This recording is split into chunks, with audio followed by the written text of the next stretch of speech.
jatah saya masuk ke kelas, karena saya nanti jatah masuk ke kelas setelah Pak Ihsan selesai. Harapannya demikian idealnya, tapi ternyata tanggal 18 kita sepakati untuk praktikum lapangan. Rencananya insya Allah mudah-mudahan tidak ada kendala. Nah, sedangkan saya baru bisa masuk setelah tanggal itu, tanggal 23, 25-an, pekan inilah kalau saya hitung, pekan ini itu saya baru masuk. Padahal tanggal 18 kita baru praktikum. Nah, kan tidak mungkin tiba-tiba langsung praktikum, sedangkan saya belum ada materi yang perlu saya sampaikan. Ibaratnya kita mencuri start dulu deh. Tapi meskipun demikian, anggap saja sebagai bonus, dalam arti saya juga mendapat kabar bahwasanya Pak Prof. Sarifuddin belum pernah masuk ke kelas ya, baik secara online maupun offline. Saya kira offline beliau tidak mungkin masuk secara offline karena beliau di Banjarbaru. Kiranya online, apakah sudah pernah beliau masuk? Mohon informasinya. Belum ada, Bu. Belum ada, Ibu.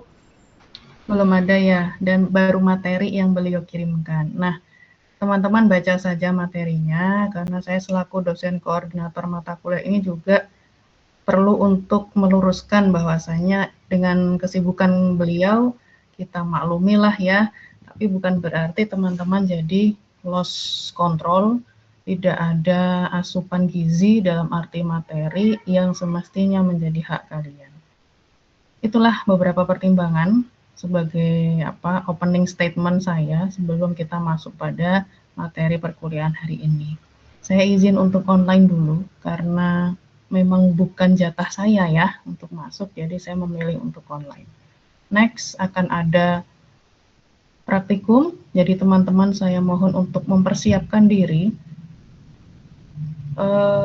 persiapkan buku batik ya, buku batik besar. Nanti sistem untuk praktikumnya sudah saya susun, tapi tidak akan saya tampilkan dulu. Akan ada 3 praktikum insya Allah untuk pengelolaan DAS yang dari saya sendiri. Kurang tahu nanti Pak Ihsan seperti apa. Kemudian juga ada tugas pengganti UAS. Jadi nanti UAS akan saya agendakan bentuknya adalah tugas, sifatnya individu. Adapun praktikumnya sifatnya adalah kelompok. Buatlah kelompok sebanyak 3 orang. Kita belum apa-apa sudah praktikum dulu ya. Ya ini untuk ini saja, untuk amunisi, karena memang belum jatahnya perkuliahan saya, tapi saya harus memberikan informasi ini, penting. Ada praktikum dari saya, sifatnya semuanya kelompok. Ada 3 acara yang harus kalian kerjakan dalam bentuk laporan praktikum. Nah, sifatnya adalah kelompok. Saya kira Reflan sudah menyusun anggota kelompoknya ya. Saya samakan dengan kelompok di erosi. Tolong kelompok erosi segera diputuskan, satu kelompok berisi kurang lebih 3 orang, maksimal 3 orang. 2 sampai 3, jangan 1, kalau 1 namanya individu. 2 atau 3 orang. Nanti pembuatan laporan praktikumnya ada di buku batik. Tidak seperti praktikum saya yang sebelumnya, yang sifatnya masih klip-klipan ya, jilitan.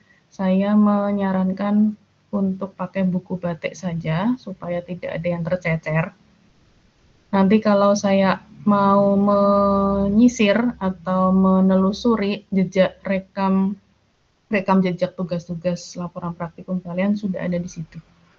Ya, tidak ada lagi laporan kehilangan, keselip, titip teman dan lain sebagainya. Saya sudah capek dengan alasan-alasan itu, protes-protes itu, maka buku batik itu menjadi solusi terbaik karena sifatnya masih terus tulis tangan.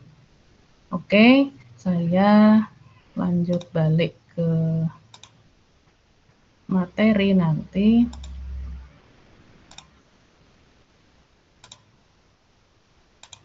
Tentang konsep pengelolaan DAS, di mana konsep pengelolaan DAS ini sejalan dengan pengelolaan pembangunan berkelanjutan. Tapi yang menjadi unit analisis adalah DAS. Kemarin sudah saya singgung di kelas erosi, DAS itu apa? Kalian sudah dengan cepat menjawab daerah aliran sungai. Tapi bukan kepanjangan yang saya minta. Yang saya minta dari kalian adalah bisa menjelaskan konsepnya, definisinya, bahwa DAS, bahasa Inggrisnya adalah watershed. Ada yang menyebutnya sebagai catchment area. Ada yang menyebutnya sebagai basin. Kalau kalian ada membaca jurnal internasional, artikel-artikel internasional yang topik penelitiannya itu tentang DAS, maka akan banyak yang menyebut sebagai 3 istilah itu tadi. Watershed, basin, atau catchment area. Watershed itu biasa didefinisikan sebagai DAS, daerah aliran sungai. Atau basin itu juga DAS, atau dia cekungan. Basin itu artinya cekungan. Kemudian catchment area, daerah tangkapan. Catch kan menangkap ya, daerah tangkapan air. Karena dia cekung, basin, maka dia fungsinya adalah sebagai daerah tangkapan air. Air akan terkumpul di situ. Sehingga dalam istilah Indonesia, catchment area disebut istilahnya sebagai daerah tangkapan air atau DTA, bukan DAS, DAS. Apa bedanya Bu? DAS dan DTA sama, hanya istilah saja. Adapun DAS itu umum, sedangkan DTA itu spesifik dipakai oleh teman-teman kita di kehutanan. Mereka lebih enjoy dengan istilah DTA. DAS itu umum, orang pertanian pakai itu, kelautan itu, pokoknya yang fisik-fisik menyebutnya sebagai DAS. Tidak perlu diperdebatkan. DAS itu adalah ekosistem. Dia adalah ekosistem yang di dalamnya ada fisik, geofisik, biogeofisik, ya, ada air, tanah, udara, ada cuaca iklim di situ, yang dia sifatnya adalah untuk menyimpan air, sebagai tempat penyimpanan air, yang mana nanti dicirikan, ciri-ciri khusus DAS itu adalah ada satu outlet. Tidak lebih dari satu outlet. Tidak mungkin satu DAS itu lebih dari satu outlet. DAS itu dibatasi oleh topographic feature. Topographic feature itu adalah igir atau punggungan. Kalau kalian tahu unta, itu dia punya punuk unta ya di punggungnya ya, di atasnya itu. Lah seperti itulah punggungan. Igir, bahasa geografinya igir. Nah, di dalam DAS itu pasti ada manusianya. Pasti ada kehidupan karena DAS itu ekosistem. Sehingga di dalamnya pasti ada kehidupan dan penghidupan, baik manusianya maupun flora faunanya sebagai biota yang tinggal di habitat DAS itu.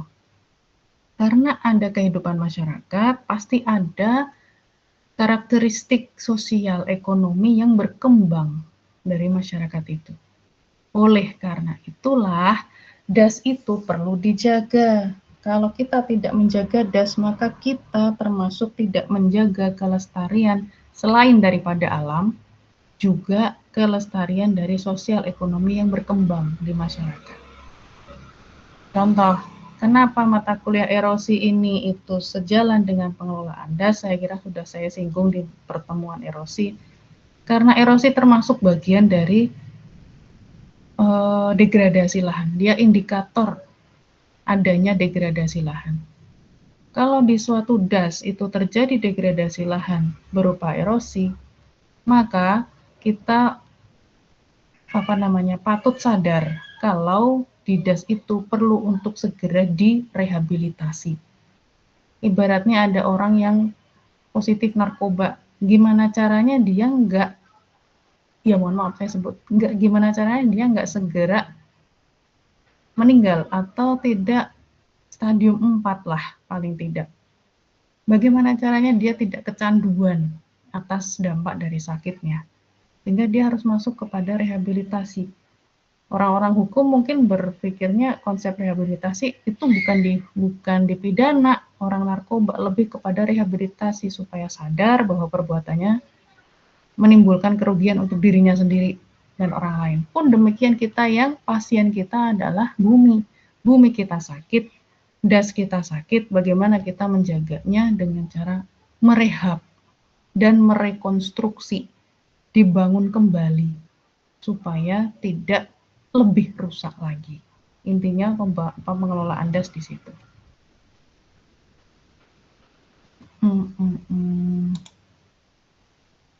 Nah, saya sebut watershed tadi sudah saya jelaskan ya. Teman-teman bisa buka peraturan pemerintah nomor 26 tahun 2008. Di sana tentang rencana RT/RW nasional. Ya. Rencana tata ruang wilayah nasional kedobel nih.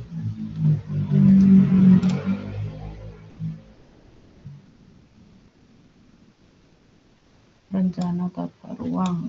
Oke.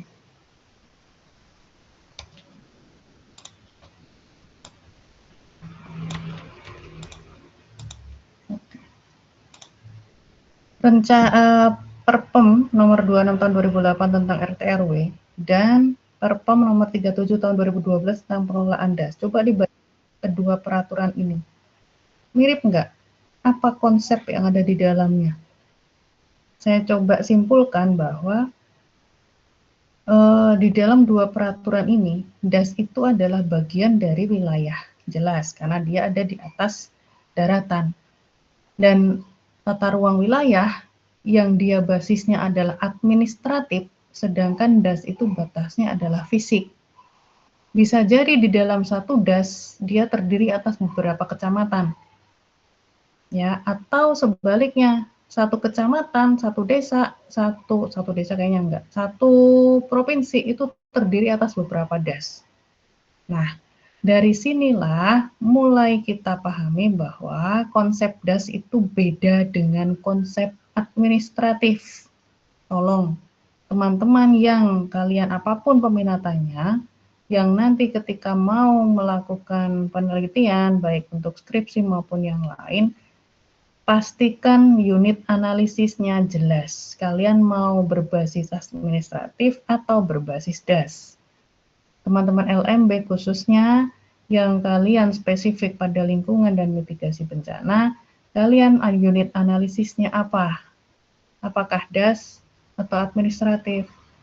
Contoh, kalian pengen menganalisis, memetakan tingkat kerawanan bencana banjir, bahaya banjir. Tingkat kerawanan banjir di mana?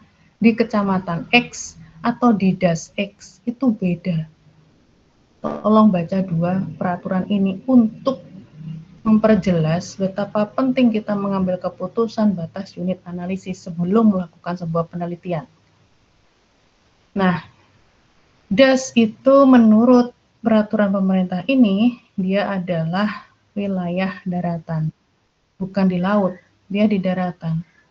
Yang bisa jadi outletnya, keluarannya, yaitu ada di laut.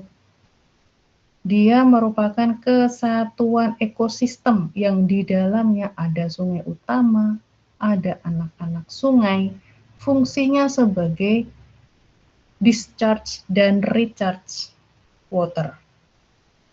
Nah, dia bisa menampung, menyimpan, mengalirkan, ya, dan dia bisa memenuhi kehidupan di atasnya karena ekosistem, baik manusia maupun flora fauna. Batasnya, batas das itu apa? Kalau batas administratif kan jelas tuh. Kabupaten Banjar, sampingnya ada kabupaten apa? Mungkin kota Banjarbaru. Mungkin kota Banjarmasin. Mungkin Kabupaten Tapin. Nah, kalau das itu bukan batas administratif seperti itu. Antara satu das dengan das lain itu dibatasi dengan pemisah topografis yang kita sebut sebagai igir. Kalau batas administratif antara Kabupaten Banjar dengan Kota Banjarmasin, mungkin bisa kelihatan tuh di peta apa batasnya Sungai Barito misalnya. Tapi kalau das itu pemisahnya pasti igir atau punggungan. Contoh, gambarnya. Untuk das seperti ini kalau kalian punya DEM, coba iseng-iseng berhadiah daripada nganggur kan, mungkin tugas kuliahnya sudah selesai semua, daripada scrolling sosmed yang nggak jelas atau nongkrong-nongkrong yang menghabiskan waktu, mending buka-buka ARJIS deh. Tingkatkan skill kalian, atau kalian ikut pelatihan mungkin berbayar yang 70-an ribu lah supaya menambah skill daripada praktikumnya mungkin nggak optimal ya. Kalian bisa mengupgrade diri sendiri, tahu-tahu nanti skripsi kalian 2 langkah 3 langkah lebih maju daripada teman-teman kalian karena kalian belajar mandiri otodidak. Coba deh iseng-iseng buka tuh DEM-nya, buat peta kemiringan lerengnya, telusuri sungai utama, mana anak-anaknya. Nah, ini adalah ekosistem das. Yang merah ini itu adalah igir topografi yang memisahkan antara das ini dengan das di sebelahnya. Ini pasti puncak perbukitan, ini pasti. Bisa dipastikan dan itu pasti tidak mungkin lembah, sangat tidak mungkin lembah. Mau bukti, silakan mendaki. Orang dari gambar aja sudah kelihatan kok. Ini adalah sungai, anak-anak sungai yang ada di daerah hulu. Ini hulu ini semua hulu. Ini hulu semua. Hulu semua. Dari mana tahu hulu? Kan garis merah ini adalah igir punggungan, puncak perbukitan. Pasti ini di daerah hulu. Ketika anak sungai Orde 1, kalian mungkin hidrologi sudah diajari ya. Orde sungai 1, orde sungai 2 dia ketemu di sini, akhirnya bertemu di sungai utama atau induk sungai di sini. Ini outletnya. Outlet di sini bisa jadi dia menuju ke das berikutnya yang ada di sini. Sehingga antara satu das di sini dengan das di sebelahnya dia punya ciri dan karakteristik yang bisa jadi beda. Ya, sama seperti Kabupaten Tapin kah, atau ya Kabupaten Tapin dengan Kota Banjarbaru, atau Kabupaten Banjar dengan Kota Banjarbaru, sama nggak karakteristiknya? Beda. Kota Banjarbaru secara sosial dia lebih ke perkotaan. Kabupaten Banjar lebih ke pedesaan. Secara topografis mungkin sama-sama datar. Kota Banjarbaru lebih ke perbukitan. Dan seterusnya. Itu sama, secara administratif aja beda. Bagaimana dengan yang fisik seperti das? Ini juga. Dari mana tahu kalau di sini perbukitan? Buka DEM-nya, buktikan definisi ini tadi. Definisi ini tolong dibuktikan dengan cara kalian mengolah sebuah DEM. Ya, nanti ada praktikumnya kita. Kalian saya ajak praktik untuk membuat batas das. DEM tuh diolah. Yang warna merah ini mengindikasi yang tinggi, makin ke warna hijau makin datar. Dataran banjir ada di sini. Daerah perbukitan di sini dia daerah hulu. Berarti garis hitam yang ada di gambar ini itu adalah batas das, sama seperti yang di garis merah. Konsepnya ini menjadi benar. Tidak mungkin salah karena ini sudah peraturan pemerintah. Gitu. Nah, ini outletnya ada satu. Ya, di sini. Satu das tidak mungkin lebih dari satu outlet.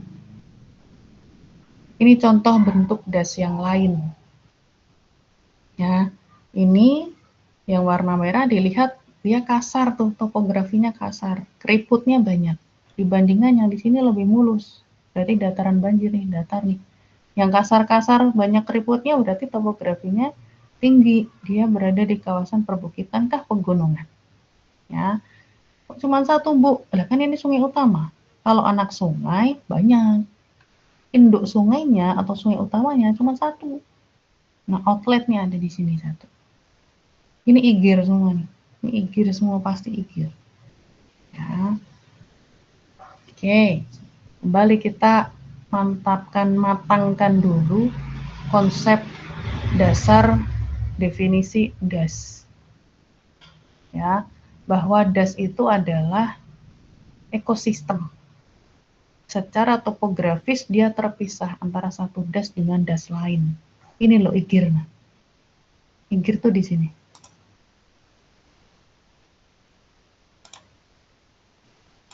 Ini igirnya di sini. Ya, kalau saya gambarkan, oh nggak bisa ya, pennya nggak jalan. Oke, ya wes nggak apa-apa. Ini di sini, igir nih. Ini kalau kita ambil di sini, ya, ini adalah puncaknya. Artinya yang digambarkan di sini itu adalah di sini nih. Igir yang di sini, di atas ini, oke, berarti di sini ya. Dia puncaknya ada di sini. Berarti di balik das ini, kalau kita lihat secara tampak samping, di balik dasnya, itu ada das yang lain. Berarti ini das B, ini kan das B nih, watershed B nih. Di baliknya ada das A, di sebelah atasnya sana ada das A, yang mana dipisahkan oleh topografi ini igir. Ini igir. Di balik das ini ada das lain, di balik das ini ada das lain, di balik das ini juga ada das lain.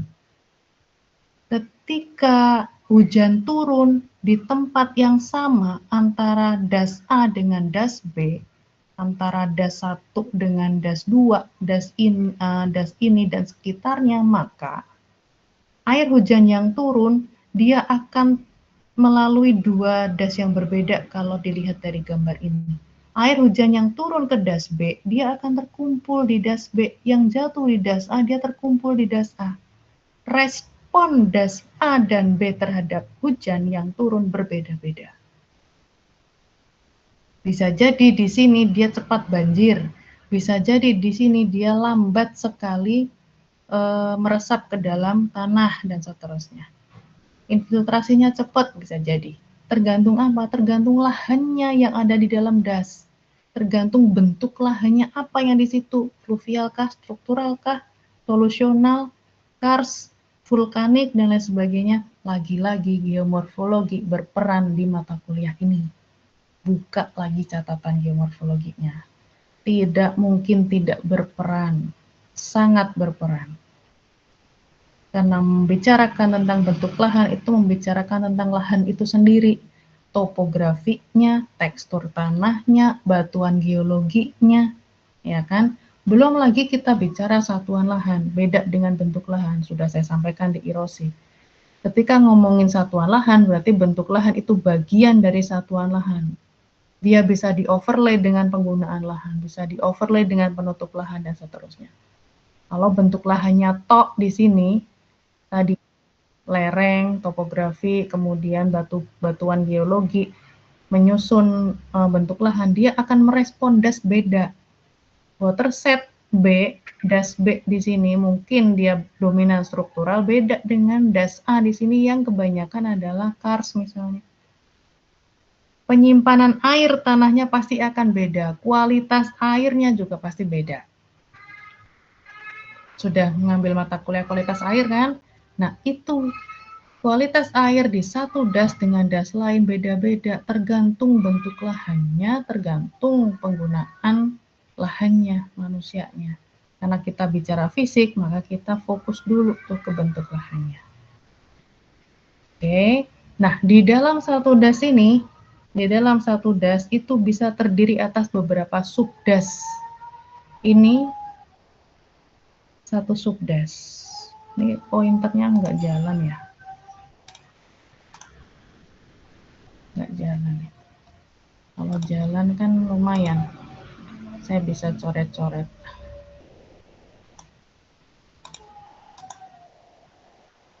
Nggak bisa. Oke. Dalam satu das, itu terdiri atas beberapa subdas atau anak das.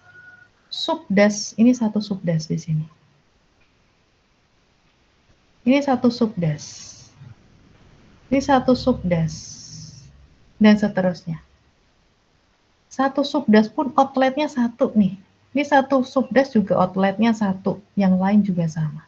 Artinya konsep das baik itu subdas maupun mikrodas itu semuanya outletnya satu. Das yang besar pun outletnya satu. Ya, contoh ini. Das utamanya di mana? Dicari. Yuk. Mana nih das utamanya nih? Dia cabangnya ke kanan dan ke kiri.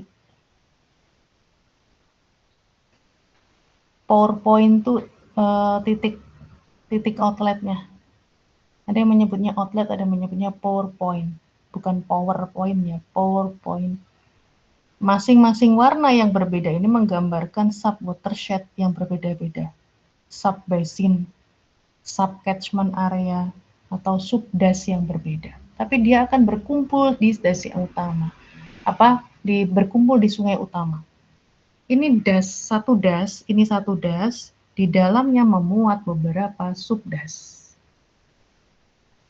Yang biru ini adalah jaringan sungai. Sudah mulai dipahami ya. Lagi, ini kawasan das. Sungai utamanya di sini. Ya, ini titik PowerPoint-nya di sini. Kok ada dua, Bu? Oh ya, berarti dasnya beda. Das yang di sini dengan das yang di sini pasti beda, meskipun di gambar yang sama. Dicek dulu outletnya. Outletnya dua, berarti dasnya beda. Igirnya di mana nih igirnya nih? Batas antara yang kuning dan yang hijau nih. Igirnya, punuk untanya, punggungannya. Ya, ini yang teman-teman nanti akan coba eksekusi, karena nanti kalian akan mempelajari morfometri das. Tolong saya diingatkan, waktu kuliah hidrologi saya yang ngajar, apakah saya sudah menyampaikan materi atau praktik tentang membuat morfometri das?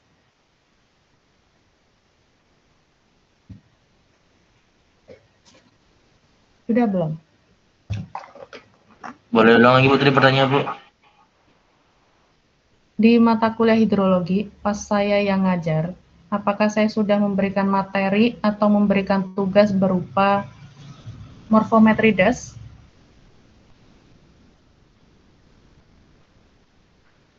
Terus ingat ulang belum Bu? Silakan.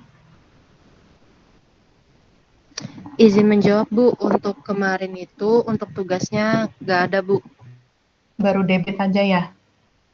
Tinggi Bu, karena waktu itu tidak cukup waktunya Bu. Ya, oke. Nanti kita eksekusi di sini ya. Kalau yang angkatan 24 kemarin sudah. Besok kalau mereka mengambil pengelolaan das, ketemu saya lagi, tinggal eksekusi aja. Nah, yang ini karena kalian masih belum dapat, berarti kita dari nol lagi dan nggak apa-apa. Kita jadikan bahan praktikum. Bagaimana membuat peta das dan morfometriknya nanti. Nah, salah satu parameter morfometrik das itu adalah jaringan sungai, stream order di sini. Semakin banyak jumlahnya, ini kan 5 nih, 1, 2, 3, 4, 5. Makin banyak jumlah jaringan sungai, berarti semakin tua usia das itu. Ingat, waktu kemarin erosi terakhir, saya membuka materi tentang relief order 1, 2, 3. Ingat ya? Kemudian stadium tua, muda, dewasa, ya kan? Nah, ini dengan kondisi seperti ini, saya melihat ini kondisinya dewasa nih. Karena anaknya banyak. Anaknya cukup banyak. Kalau ini berkembang makin, ada das yang dia makin banyak, mungkin bisa dibilang ini, dia usianya semakin dewasa, makin tambah dewasa lagi. Keriputnya makin banyak. Jaringan sungai yang semakin banyak seperti ini, indikasinya adalah erosinya tinggi. Batuan yang ada di sini dia rentan terhadap erosi. Degradasi lahannya tinggi. Nah, ini konsep-konsep dasar dulu yang saya sampaikan nih, belum berat. Ini dulu dipahami. Sampai di sini paham ya? Ada yang mau ditanyakan? Saya nggak pakai teori. Kalian baca sendiri, buku-buku banyak. Kalian boleh baca tulisan saya, sudah publish tentang morfometri das. Kalian baca itu, perkaya dengan tulisan orang yang mungkin jauh lebih bagus daripada tulisan saya, silakan kalian perkaya sendiri. Saya hanya menyampaikan kesimpulan bahwa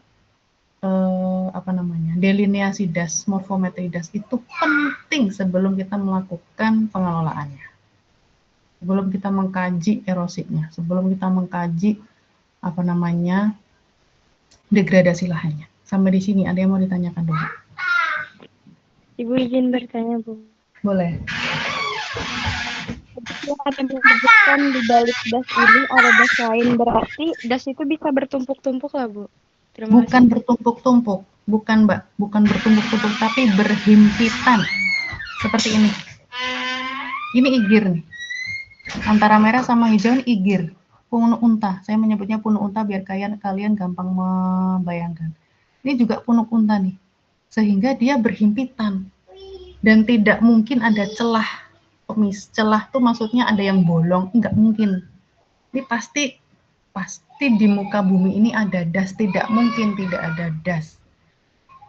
Satu konsep dasar, paling dasar, di muka bumi ini, yang di daratan, yang bukan di lautannya, yang di daratan, itu terdiri atas das, dan das. Antara satu das dengan das yang lain, dia berhimpitan. Antara keduanya, itu tidak mungkin ada celah kosong. Pasti nempel.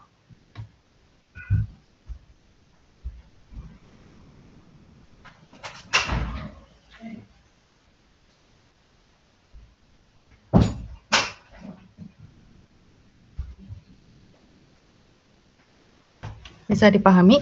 Cukup menjawab pertanyaannya? Ibu, terima kasih banyak, Ibu. Oke. Ini Indonesia.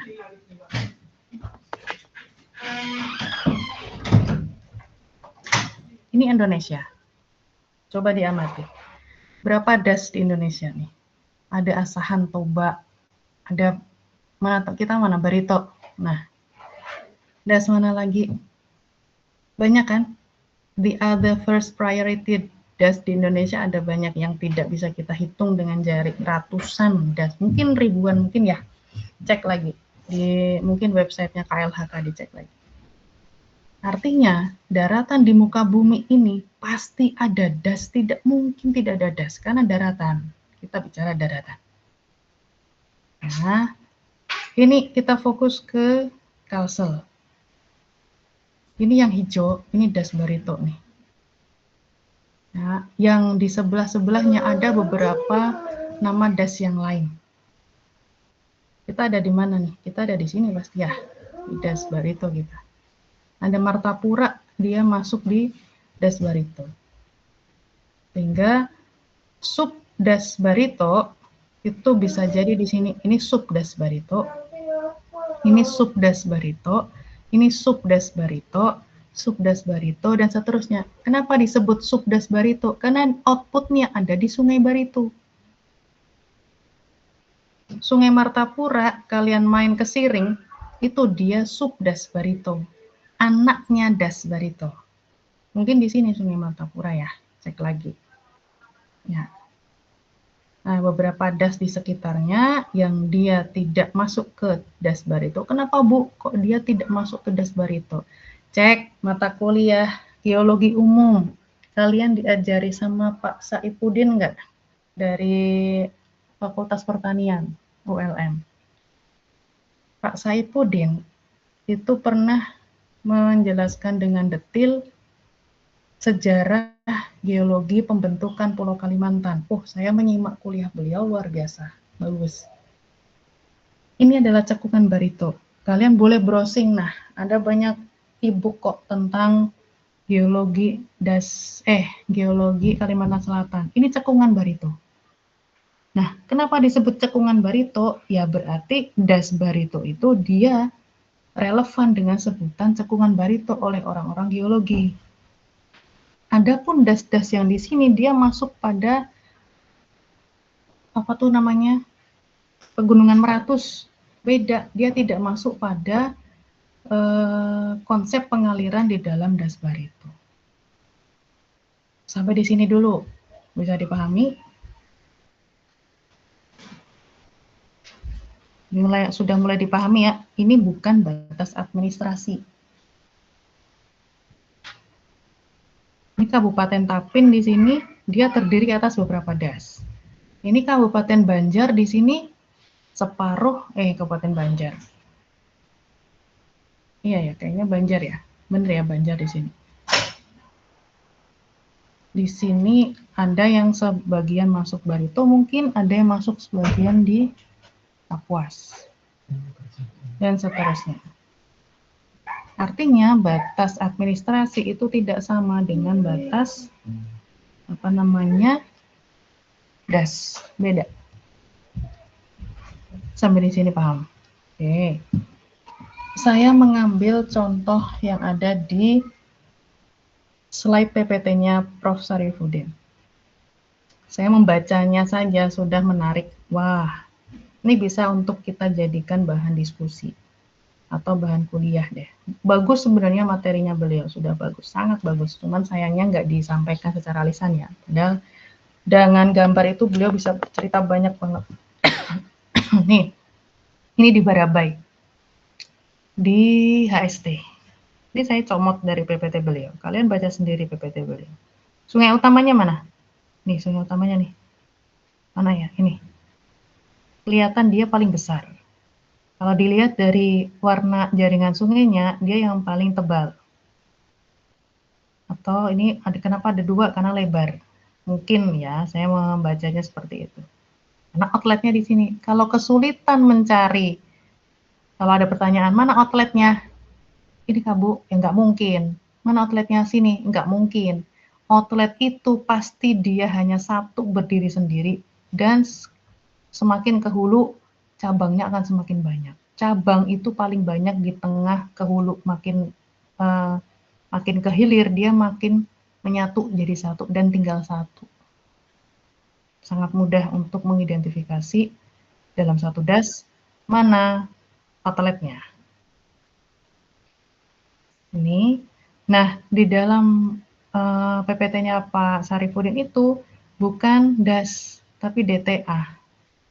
Yang tadi saya sampaikan, daerah tangkapan air. Orang-orang kehutanan memang lebih enjoy menyebutnya sebagai DTA, padahal konsepnya sama saja, dan tidak masalah. Tidak ada yang lebih baik menggunakan apa, tidak, semuanya sama.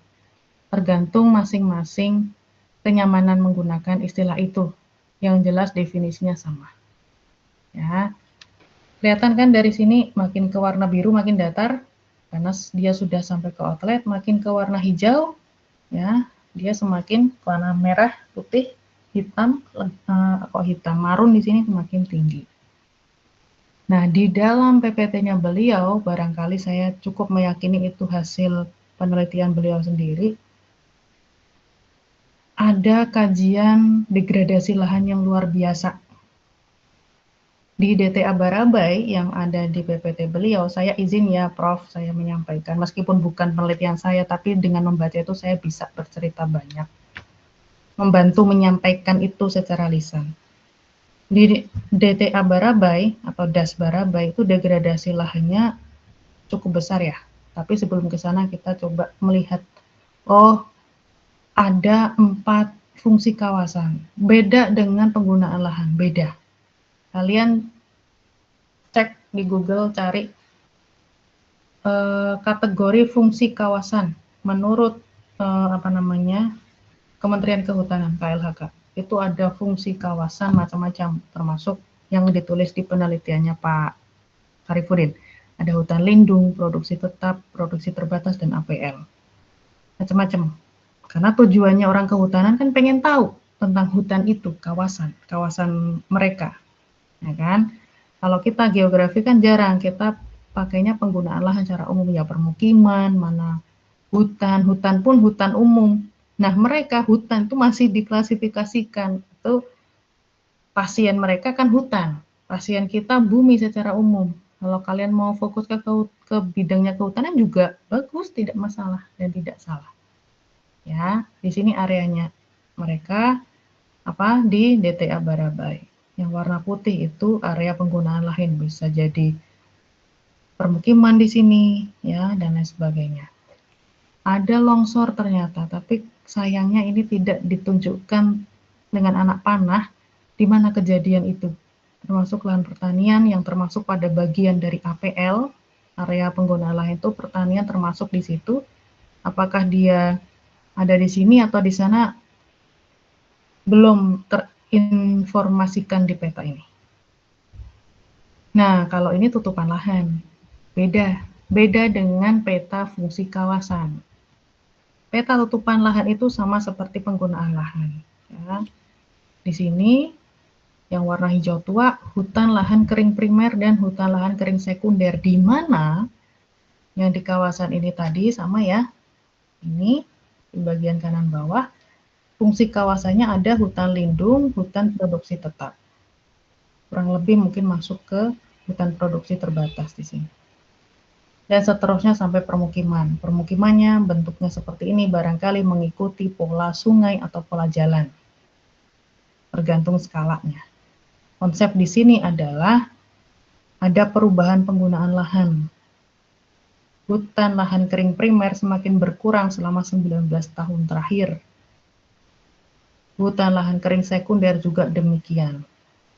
Barangkali akan lebih menarik ini kalau dibuat grafik tabelnya ya. Ini bertambah, pertanian lahan keringnya bertambah. Ini berkurang. Tanah terbukanya semakin bertambah, permukimannya juga semakin bertambah, dan seterusnya. Artinya, terdapat ketimpangan penurunan hutan secara umum dan peningkatan penggunaan lahan non-hutan. DTA di Barabai, di HST itu, dari hasil penelitian beliau, kita bisa lihat, saya membaca di sini ya, tingkat kerawanan banjirnya di sini menggambarkan kondisi topografisnya. Ini pakai DEM aja. Di sini kan tinggi tuh, hilirnya di sini. Melihat peta kerawanan banjir, ini logis. Daerah datar pasti rawan banjirnya tinggi. Runoff, demikian juga. Limpasan permukaan untuk menginput banjir sebagai masukan untuk banjir yang di sini paling besar terjadi di kawasan hulu. Artinya, ketika runoff di kawasan hulu itu tinggi, maka dia erosinya juga tinggi. Tanah yang terbukanya banyak, hutannya sedikit. Sedikit dalam arti kalau dibandingkan dengan total luas das. Kita konsepnya das loh ya. Kalau kita bicara das, Barabai Hantakan jangan membicarakan das di kanan dan kirinya atau atas dan bawahnya. Kriterianya pasti belum tentu sama. Kalau fokus ke Barabai, fokuskan aja di Barabai. Berarti di kawasan Barabai, runoff-nya paling tinggi itu ada di kawasan hulu sebagai inputan untuk ke sistem sungai menjadi banjir limpasan di daerah datar. Menarik nih, menarik. Kemudian tutupan lahan di sini sudah tadi ya sama. Kekritisan das, kemarin sudah saya singgung di mata kuliah erosi, bahwa das itu adalah salah satu pasien kita. Kalau dia sakit, sama layaknya manusia punya tingkatan stadium. Penyakitnya apa? Erosi. Penyakitnya apa? Banjir. Kita penyakitnya apa? Masuk angin, panuan misalnya. Stadium berapa panuknya? Stadium 4, putih semua berarti. Nah, kalau das, itu tingkat kekritisannya seberapa besar? Semakin banyak erosi dan banjirnya, maka semakin tinggi. Dalam satu das bisa kita petakan mana yang kritis, mana yang tidak kritis, dan mana yang masih potensial untuk dikembangkan menjadi lebih baik seperti tadi, direhabilitasi, biar tidak semakin parah. Oke, kalau kita sudah tahu jenis penyakitnya, baru kita bisa mengidentifikasi tindakan apa yang termasuk pada pola pengelolaan das, dikelola dasnya. Kembali ke peraturan pemerintah tadi, ya, apa saja yang bisa kita lakukan? Watershed management itu menggambarkan aktivitas, tindakan, perilaku yang dia termanage dengan baik, terpola, terencana, terpola, terintegrasi. Kenapa terintegrasi? Karena tidak hanya menyangkut 1-2 individu, tidak hanya menyangkut 1-2 provinsi, 1-2 kabupaten, tapi keseluruhan. Siapa keseluruhan itu? Ya manusianya yang tinggal di DAS itu, ya pemerintahannya, ya wirausahanya, swastanya, kebijakannya, ya, dan seterusnya. Karena dia terintegrasi antara satu dan lain aspek. Tujuan dari pengelolaan pengelolaan DAS itu adalah supaya menyeimbangkan fungsi DAS secara ekologis, secara ekonomis, dan kultur sosialnya. Supaya manusia yang di dalamnya itu adaptasinya terus berlangsung dengan baik, kehidupannya selaras, seimbang, sejahtera. Tidak ada istilah kekurangan pangan karena produktivitas menurun akibat erosi. Tidak ada lagi cerita banyak masyarakat yang mengungsi karena banjirnya cukup parah, dan seterusnya. Artinya, degradasi lahannya bisa ditekan, ya, tetapi tidak mengurangi porsi aktivitas dari manusia dalam memanfaatkan lahan.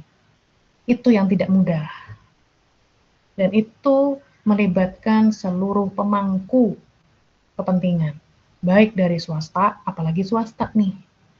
DAS Barabai, coba cek di sana ada tambang nggak? Ada perusahaan kelapa sawit nggak? Itu swasta itu. Bagaimana melibatkan mereka yang punya kepentingan di DAS ini supaya tidak menambah kerusakan dari tindakan pembukaan lahan yang mereka lakukan. Wah, kami tidak mungkin menutup lahan, kami bisanya membuka lahan. Kalau lahan tidak dibuka, dari mana kita tahu ada tambang di situ, ada batu bara yang bisa ditambang. Dari mana kita tahu ada lahan yang cocok untuk ditanami sawit kalau tidak dibuka? Nah, itulah pentingnya mengintegrasikan berbagai aspek supaya pengelolaan DAS-nya tercapai dengan baik. Nah, kalau sudah di sini, berarti kita bisa bicara dari berbagai sudut pandang ilmu. Geomorfologi masuk, ilmu tanah masuk, hidrologi masuk, kualitas air masuk, kualitas udara bisa jadi masuk. Hampir semua mata kuliah itu fisik yang saya sebutkan ya, karena saya dari fisik. Yang sosial, semua bisa masuk. Perencanaan tata ruang masuk, apalagi perencanaan penggunaan lahan masuk, ilmu wilayah masuk, ya, kemiskinan masuk, jangan salah. Mata kuliah kemiskinan masuk di sini.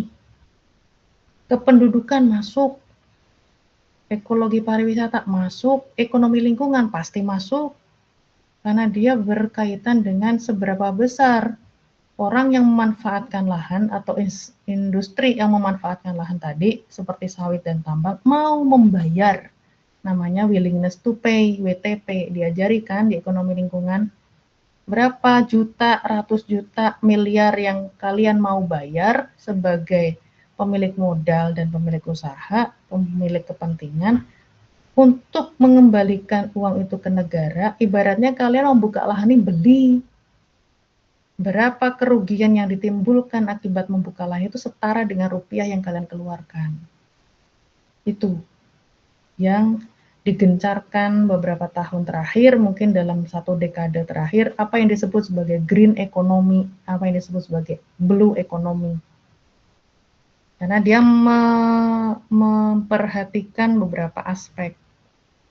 Lahannya, airnya, penutup lahan berupa vegetasi hutan, dan sosial masyarakat yang ada di dalamnya. Semua harus terintegrasi dengan baik.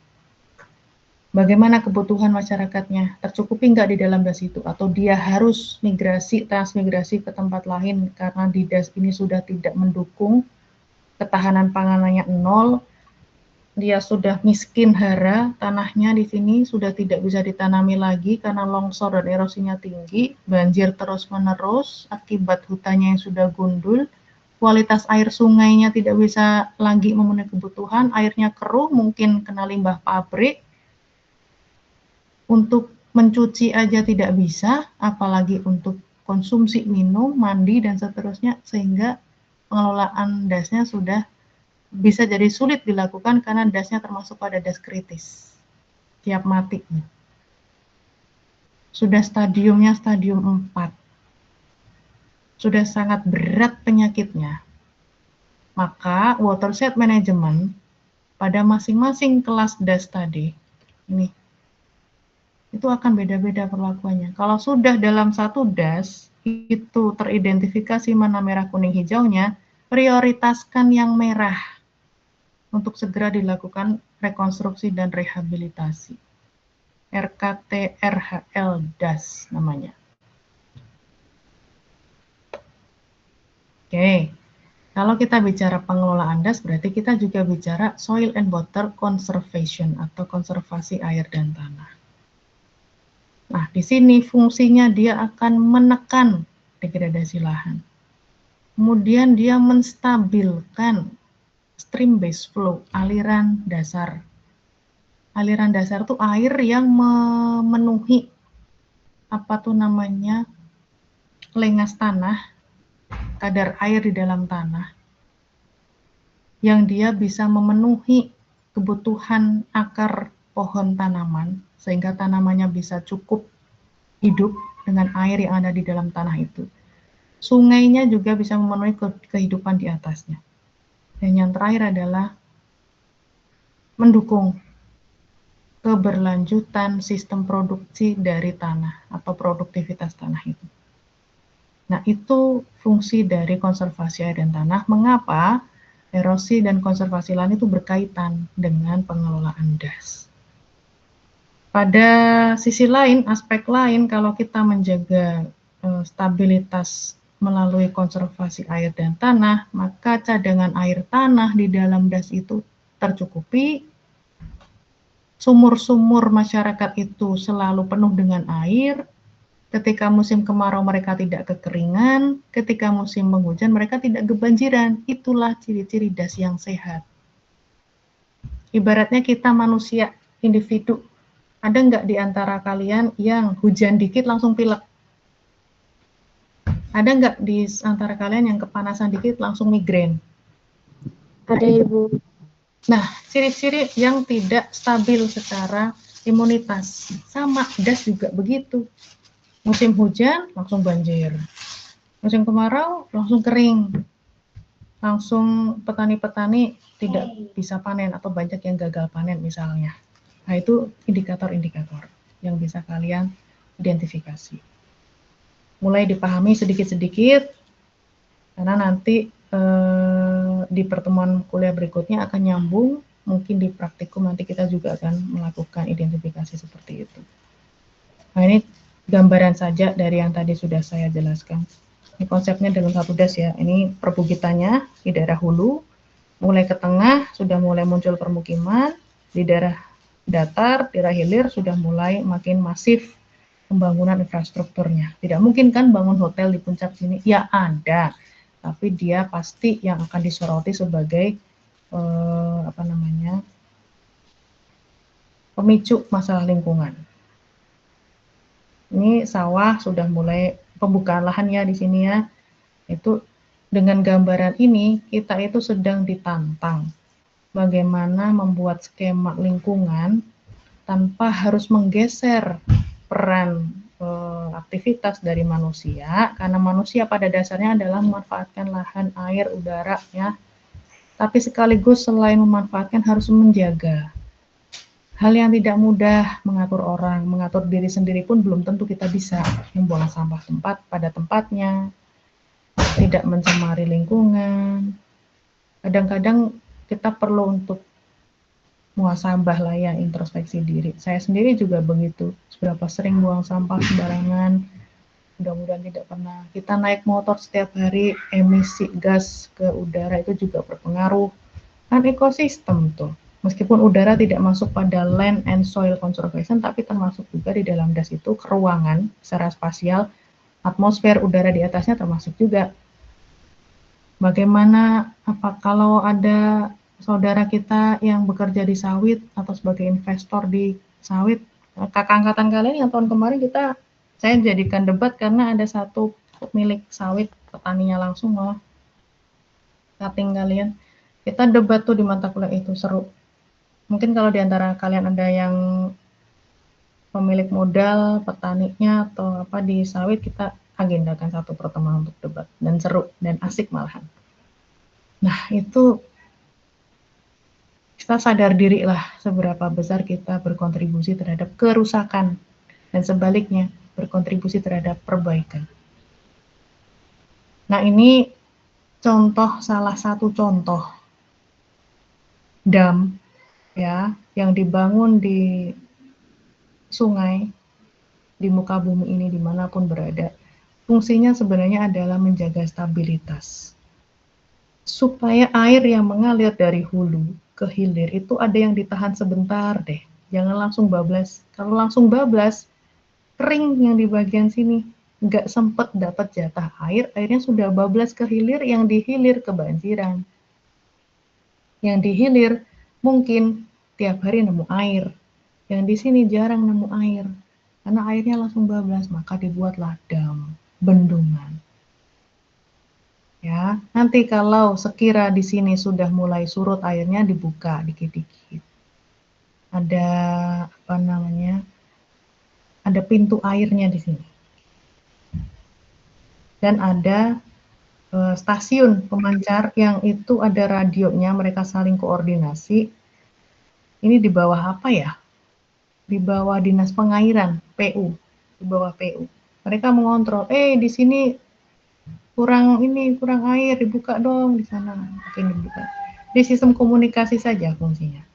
Dan mengamati water level, tinggi muka airnya, TMA-nya. Adakah di sini ketinggian, mungkin di daerah hulu banjir, yang di sini belum dibuka, masih ditutup, bisa jadi airnya makin tinggi, takutnya meludak atau melebihi dari batas dam, menginformasikanlah di daerah hilir, hati-hati di hulu hujan, ini perlu dibuka dikit-dikit supaya airnya diteruskan ke bawah, takutnya di sini nanti damnya jebol kalau tidak dibuka. Nah, itu kan konsep-konsep keteknikan yang kita tidak perlu perdalam, tapi kita perlu tahu contoh di lapangan. Nah, ini nanti rencananya ya, kemarin yang kita diskusikan dengan teman-teman panitia, makanya Reflan dan teman-teman saya minta kita coba yuk main-main ke sana untuk kita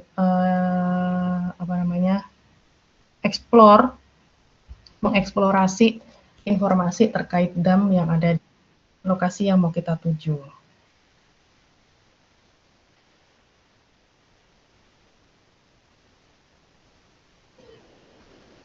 Oke, ada yang mau ditanyakan dulu sampai di sini?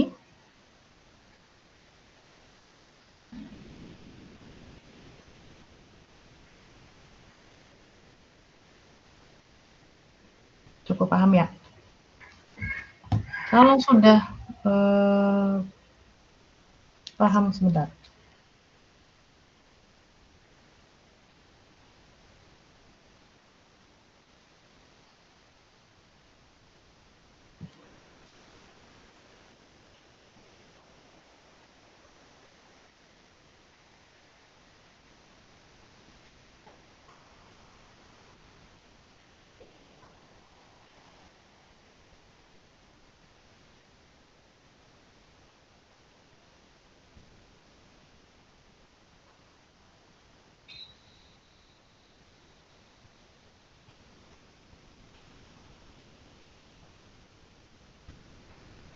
Oke, saya lanjut ke pengelolaan berkelanjutan.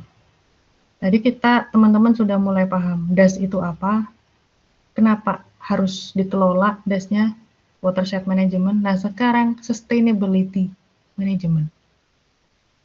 Karena DAS itu bagian dari lahan secara umum. Teman-teman di erosi sudah paham apa itu tanah, apa itu lahan, beda kan? Nah, sekarang DAS toh. Tanah dan lahan itu bagian dari DAS. perlu untuk dikonservasi, perlu untuk dikelola supaya jangan boros-boros memanfaatkannya. Sama kayak kita punya nasi se-magic jar habis masak gitu. Langsung dihabiskan sekali makan kah yang jatahnya untuk 3 kali makan? Enggak. Kita bagi-bagi kapan pagi, siang, sore supaya satu tidak kekenyangan karena bencana perut kita, degradasi lahan di perut kita, degradasi perut itu adalah kita kekenyangan, bisa jadi kita muntah, sakit perut dan lain sebagainya. Permasalahan-permasalahan seperti itu yang mempengaruhi bagaimana pola pengelolaannya. Nah, tergantung dari apa sih pengelolaan DAS itu. Yang pertama, ada tidaknya institusi pengelola DAS. Kita ada di bawah KLHK, Kementerian Lingkungan, Hutan, dan KLHK, Kementerian Lingkungan dan Kehutanan. Kemudian ada tidak peta RT RW-nya di wilayah itu, bukan di DAS ya. Ingat, DAS itu bukan administrasi, sedangkan RT RW itu adalah batas administrasi. DAS itu bisa jadi di dalam kabupaten, ada nggak di kabupaten itu RT RW-nya? Kalau salah satu DAS di kabupaten itu sedang bermasalah, dicek RT RW-nya. Benar nggak di situ RT RW tertulis khusus untuk wilayah hutan. Ternyata DAS yang sakit di kabupaten itu, hutannya sudah berubah fungsi menjadi sawit. Sehingga perlu ada evaluasi hasil integrasi dari pengelolaan DAS itu terhadap apa RT RW, cocok nggak? Oh, berarti ada kesalahan nih. Kenapa? Bisa RT RW-nya kan bilangnya di situ hutan. Di Kabupaten HST tadi sebagai contoh. Tapi DAS yang ada di Kabupaten HST itu yaitu DAS Barabai tadi, nyata bukti di situ ada lahannya berupa jadi lahan hutannya berubah menjadi sawit. Salah siapa berarti? Salah pengembangnya? Bukan, belum tentu. Pengembang itu hanya minta izin. Minta izin aja. Yang memberi izin itulah yang perlu dievaluasi. Mengapa memberi izin pembukaan lahan di kawasan yang secara RT RW itu tidak boleh dilakukan pembukaan? Sehingga ketika kita sebagai seorang geografer mendapati sebuah fenomena, selalu saya katakan, tolong jangan kita terlalu sombong, jangan terlalu kita paling benar sendiri, jangan terlalu paling keren sendiri, jangan terlalu paling paham sendiri, jangan menjustifikasi kesalahan itu terletak pada 1-2 orang, tapi kita multi aspek. Kenapa multi aspek? Ya, karena kan ada organisasi, ada pemerintah di situ, ya.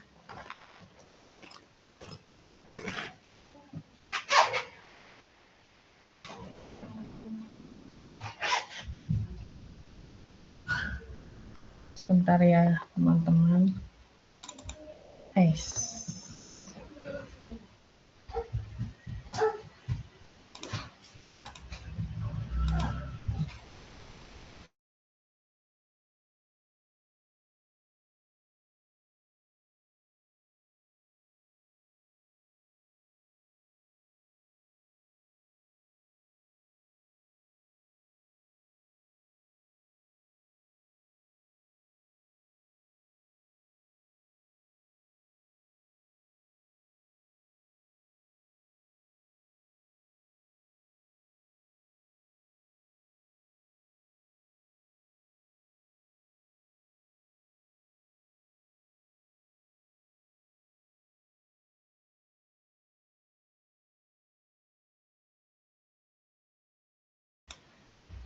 Maaf ya teman-teman ya.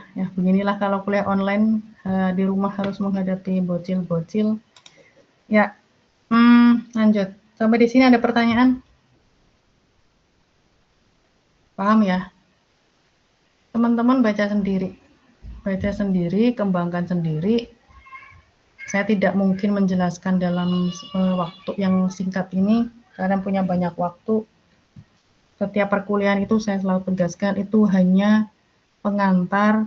Kami sebagai pengajar itu menghantarkan kalian untuk segera memperdalam itu secara mandiri. Ya, apa yang disampaikan di kuliah nanti di rumah perbanyak lagi literasi. Ini yang perlu akan saya sampaikan adalah nih, di dalam manajemen DAS di Indonesia ada hal-hal yang tidak asing. Ya, ada erosi dan erosion and sedimentation control. Ada pemantauan erosi dan sedimentasi. Yang baru sedang teman-teman akan pelajari di mata kuliah erosi. Sebegitu eratnya hubungan antara dua mata kuliah ini. Jadi belajarnya betul-betul beriringan ya.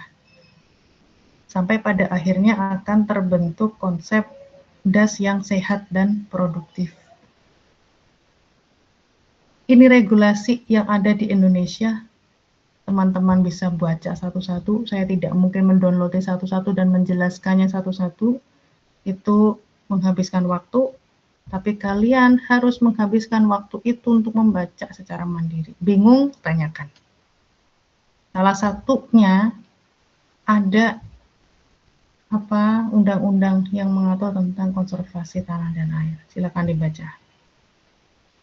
Ya, karena materi kuliah erosi saya sudah habis dan topiknya kebetulan belum menjamah di topik ini jatahnya Pak Effendi sama Bu Meldia, silakan teman-teman kembangkan, baca sendiri. Pengelolaan DAS ada sendiri, ya, dan seterusnya.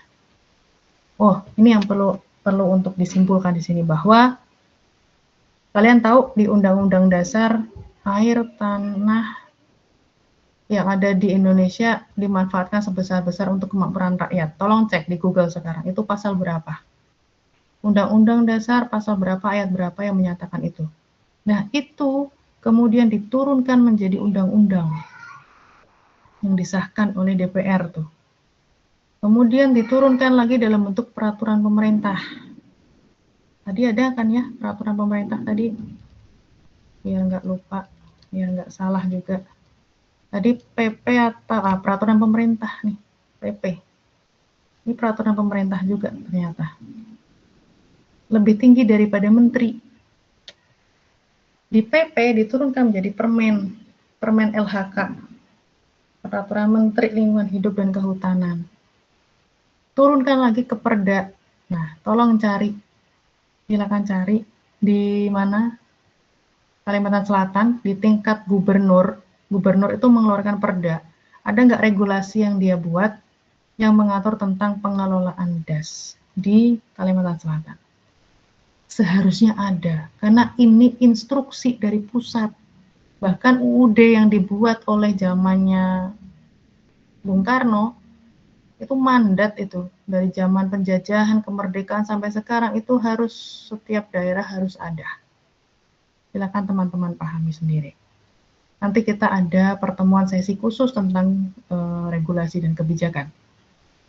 Nah, ini tadi teman-teman, perlu dipahami ya, batas DAS itu beda dengan batas administrasi. Dalam satu DAS, itu bisa terdiri atas beberapa administrasi. Contoh tadi, DAS Barito, yang cekungan Barito tadi, terdiri atas berapa kabupaten?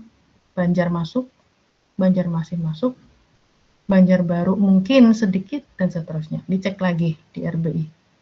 Nah, untuk pengelolaan DAS Barito itu harus melibatkan administrasi masing-masing yang masuk di situ. Jadi Bupati Banjar, Wali Kota Banjarmasin, Bupati Banjarbaru itu perlu berkoordinasi bersama-sama bagaimana menyelesaikan masalah yang ada di DAS Barito itu. Belum lagi hulu DAS Barito di mana? Di Kalteng, lintas provinsi. Gubernurnya main dan turun tangan. Itu ya yang teman-teman perlu pahami. Nah,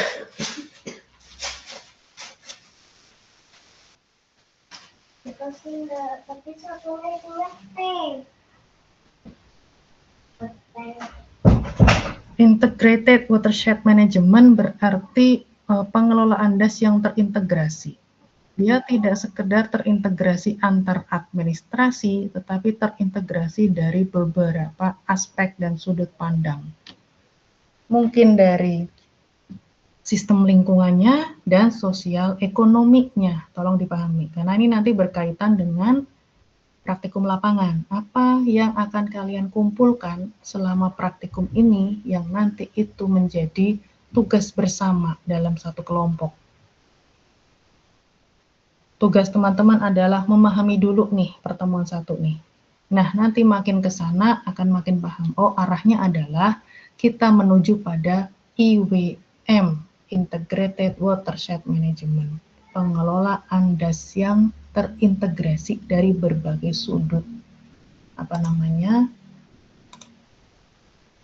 sudut pandang dan aspek. Ada yang dari natural system, secara institutional system, ya, dari human-nya juga, dan juga sustainability. Ada aspek-aspek pengelolaan yang sedang berlangsung di situ, ada apa enggak? Ada enggak komunitas di situ yang bergerak di bidang lingkungan di DAS itu misalnya. Di Indonesia kan banyak tuh, ada Walhi, ya kan? Ada komunitas apa begitu yang dia bergerak di bidang lingkungan, itulah yang kita cari informasinya. Di DAS Barito ini ada nggak khusus yang mengelola di DAS Barito? Ada nggak? Nah, itu yang menambah nilai plus pengelolaan DAS di situ, berarti ada arah menuju pada pengelolaan DAS yang baik. Di KLHK sendiri sebagai pemangku kebijakan teratas ya di Indonesia, yaitu kementerian ya, dia sudah punya peraturannya. Ini yang tadi saya pengelolaan DAS tadi beda ya. Nah, ini PP itu peraturan pemerintah tentang pengelolaan DAS. Padahal PP itu dia lebih tinggi dari peraturan menteri. Berarti PP diturunkan ke menteri menjadi ini. Bisa dipahami ya? Peraturan pemerintah itu lebih tinggi daripada peraturan menteri. Atas dasar PP itulah menteri wajib membuat peraturan yang nanti diturunkan lagi ke bawah sampai perda. Nah, di tingkat menteri itu sudah ada juga. Silakan bisa dicek. Setiap tahun ya, Kementerian Lingkungan Hidup dan Kehutanan di bawah Dirjen Pengelolaan DAS dan Rehabilitasi Hutan, di situ ada Direktorat Perencanaan dan Pengawasan ini. Jadi ini kementerian, namanya itu KLHK, di bawahnya ada beberapa dirjen, ada beberapa, kalau kalian ada yang ikut HMG, ada yang pernah ikut kepanitiaan, namanya ada ketua panitianya, itu menteri.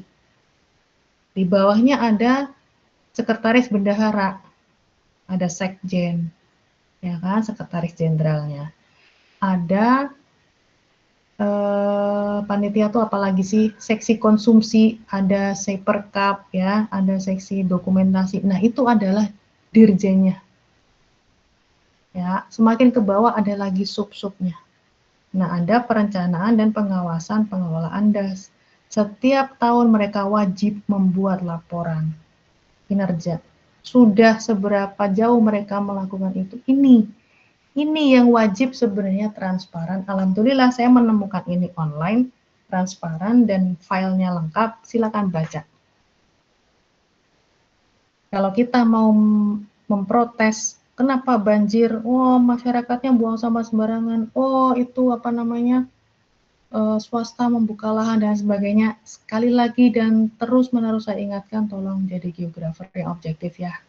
Kita jangan langsung ikut turun demo dan lain sebagainya kalau tidak paham konsepnya, tidak tahu bukti-buktinya, belum punya data-datanya. Ya, bukan kemudian memilih diam dan tidak peduli, bukan, tapi kritis, tapi logis. Harus dicari data-datanya. Ternyata ini ada. Kalau ada yang salah dari sini, proteslah di sini dulu sebelum kita menjustifikasi permasalahan yang dilakukan oleh pihak lain. Karena selalu saya ingatkan, pemerintah itu sebagai pemangku kebijakan. Pemerintah itu yang mengeluarkan izin tambang, izin sawit itu kan semuanya dari pemerintah. Tanda tangannya, tekdosnya dari pemerintah itu. Nah, appropriate resource management action. Setelah kita sudah tahu das itu perlu dikelola, kira-kira apa yang bisa dilakukan? Mengkonservasi ekosistemnya kah? Kemudian kita bisa praktek untuk mengelola ya penggunaan lahan. Apakah yang sudah ada ini, penggunaan lahan existing saat ini itu mendukung kehidupan dan tidak berdampak pada keburukan? Kemudian bagaimana tingkat pemahaman masyarakatnya? Paham nggak kalau Anda ini tinggal di das yang kritis? Paham nggak kalau Anda ini sebagai calon korban akibat degradasi lahan di das yang Anda tempati ini? Sadar nggak? Nah, itu hal-hal yang perlu untuk kita juga identifikasi. Termasuk bagaimana pola penggunaan airnya. Boros nggak kita selama ini menggunakan air? Dibuang-buang airnya, padahal hal yang sepele itu termasuk pada kategori secara individu ya, kita berkontribusi terhadap perusakan alam di dalam das tempat kita hidup sehari-hari. Intinya di sini adalah sustainable water set management itu terintegrasi mulai dari sumber dayanya yang ada di dalamnya, aktivitas manusia yang ada di dalamnya, institusi pengelola dasnya juga, organisasi yang peduli lingkungannya, dan juga regulatory support, dukungan dari kebijakan. Apakah pemerintah itu support terhadap pengelolaan lingkungan atau tidak? Terbukti dari kebijakan-kebijakan yang mereka keluarkan. Kita boleh kok sebagai mahasiswa yang bergerak di bidang geografi ini, lingkungan khususnya, boleh protes ke pemerintah, oh belum ada regulasi tentang ini, padahal kita tinggal di daerah das yang begini-begini. Nah, itu demo yang kritis dan logis, tapi dikumpulkan atas dasar bukti-bukti. Kemudian dari situ kita akan bisa menjawab permasalahan yang mungkin muncul. Kok bisa ada banjir di sini? Dicek datanya. Di mana ada titik-titik pembukaan lahan, di mana ada titik-titik kerusakan hutan, dan lain sebagainya. Supaya untuk menjaga pemenuhan kebutuhan sampai 7 generasi berikutnya misalnya. Kesimpulannya adalah kita menjaga lahan, hutan, air ya, itu dilengkapi dengan sistem sosial. Jujur Li, saya sejak SMP kagum dan sangat ingin bertemu dengan orang-orang suku Dayak. Saya pecinta suku Dayak. Saya sangat mengagumi satu suku ini, karena dari SMP di mata pelajaran geografi ya, saya mencintai pelajaran geografi sejak SMP, sejak mengenal mata pelajaran itu betapa indah Indonesia ini, sumber dayanya luar biasa, mulai dari alam dan sosialnya. Nah, sumber daya sosialnya, sumber daya manusianya dari suku Dayak inilah yang membuat saya kagum. Mereka punya sistem sosial yang menjaga lingkungan, yang luar biasa, bisa kita pelajari, bisa kita dukung bagaimana mereka mempertahankan kekayaan alam. Bahkan mereka bisa bertahan dengan kehidupan alam di hutan karena memang tujuan utamanya menjaga kelestarian itu. Beberapa saya membaca di Instagram ya, di sosial media, ada suku Dayak yang protes itu terhadap pembukaan lahan, sawit atau apapun. Saya juga tidak begitu memperhatikan. Itulah salah satu dari sekian banyak, saya dari dulu kagum dengan suku ini, pengen ketemu, pengen lihat bagaimana sistem mereka menjaga alamnya itu yang perlu kita contoh. Guys, itu yang bisa saya sampaikan. Ada yang mau ditanyakan? Bisa dipahami ya betapa mata kuliah ini penting, pengelolaan das. Ini baru pertemuan pertama. Nanti untuk yang panitia, saya tunggu kabar baiknya setelah survei di Mana kemarin di Tahura dan sekitarnya kita diskusi lebih lanjut supaya saya bisa segera mengambil ide apa yang akan kita kerjakan nanti di lapangan. Kalau tidak ada yang mau ditanyakan, saya cukupkan sekian. Mohon maaf lahir batin. Mudah-mudahan ilmunya bermanfaat, waktunya juga bermanfaat, berkah untuk kita semua. Terima kasih. Wassalamualaikum warahmatullahi wabarakatuh.